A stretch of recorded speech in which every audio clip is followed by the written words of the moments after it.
I'm Barbara Walsh from Mexico, and today I'm going to talk about the edge that we all find ourselves walking on. For quite a while now, we've been aware that the world is changing. We've been told to become agile in the face of a VUCA world and been puzzling for months about 4IR and what it means for us. We've been aware that leadership needs to change, and we need to change, and we knew it was important, but not a priority when there weren't even enough hours in the day to stop and think.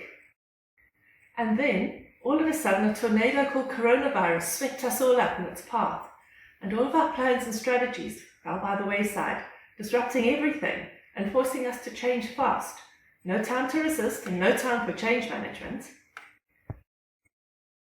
The fact is, normality will never return, and the world that emerges will be different.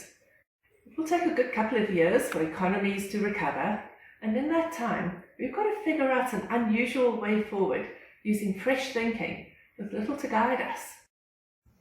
Adversity and opportunity are just different sides of the same coin. We all can come up with an example of how something really useful emerged from some of the adversity we've been faced with in the past. Life itself is our best teacher. The adversity we all now find ourselves immersed in, wherever in the world we live, is not something we've ever experienced before or could have imagined. Understandably, this creates anxiety for many. And yet, look around at how people and companies have stepped up and united, also on an unprecedented scale, with abundance to help those in distress and be part of the solution for moving through the crisis. We can do it. We are doing it. And on the other side lies a future with new possibilities and opportunities that could not otherwise have surfaced. This is not something any of us, no matter how powerful, has the ability to tackle alone. Coronavirus doesn't play by any rules.